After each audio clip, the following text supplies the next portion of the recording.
je peux peut-être...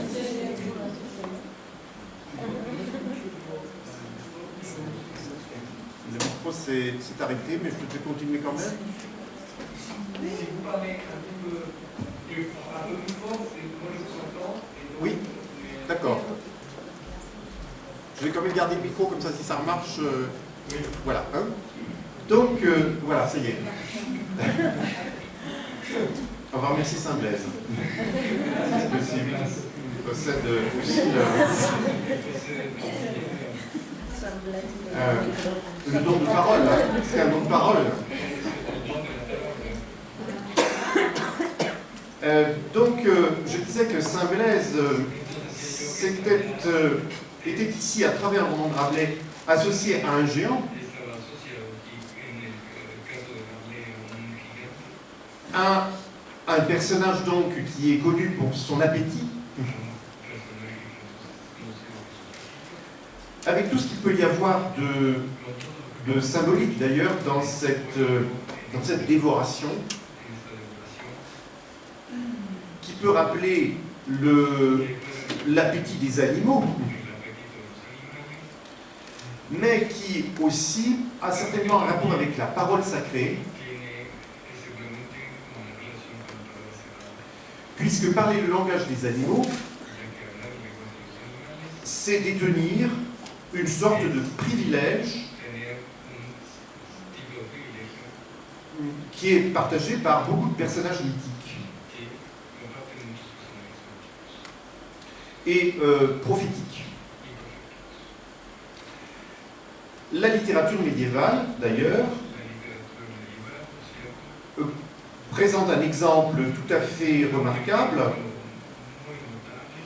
c'est celui de Merlin, qui est toujours présenté avec un personnage qui est son secrétaire et qui s'appelle Maître Blaise. Alors, ce Maître Blaise habite dans une forêt et il écrit ce que lui raconte Merlin. Mais avouez quand même que ce n'est pas très pratique d'être dans une forêt pour trouver des parchemins, de l'encre et des plumes, puisque, en fait, ce n'est pas dans les forêts que se trouve ce genre de matériel. C'est ce qui me fait dire que ce personnage de Saint-Blaise, associé à Merlin, a certainement une autre explication qui se retrouve dans la complémentarité d'un maître de parole et d'un maître de l'écriture.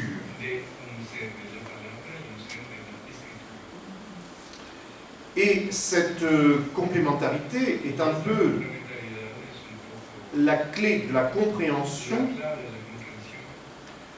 du mythe de Merlin lui-même, dont les textes nous disent que Merlin vit dans la forêt en compagnie d'un loup gris. Ça, c'est un texte latin du XIIe siècle qui le dit. Mais on comprend que ce loup gris n'est autre que Blaise, puisque Blaise signifie le loup.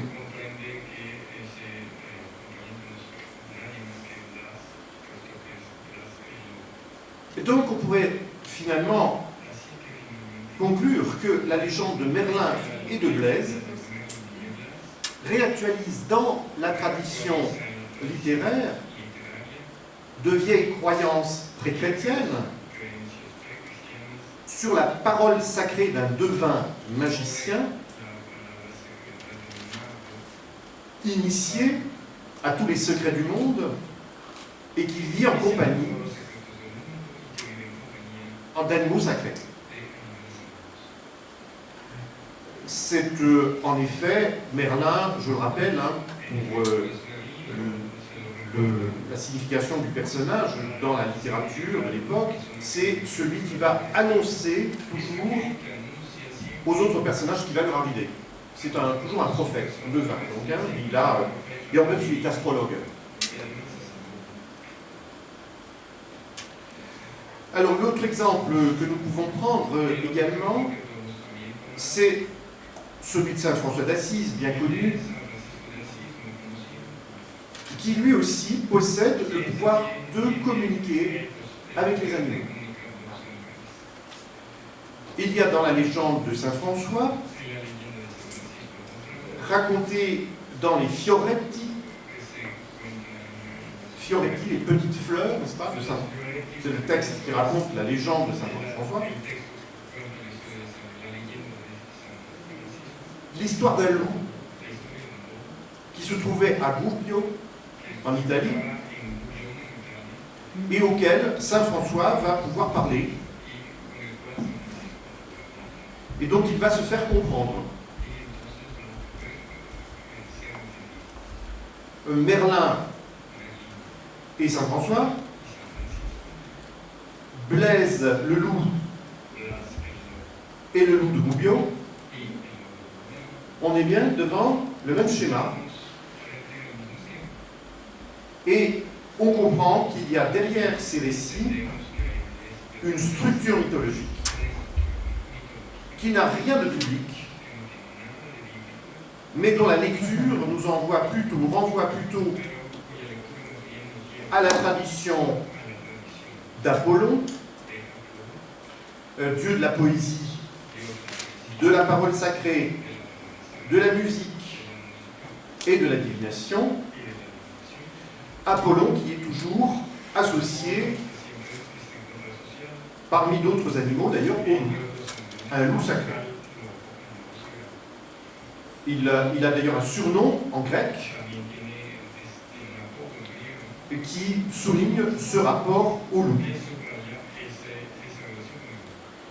En grec, c'est lukogenes. Lukogenes, luko, le loup.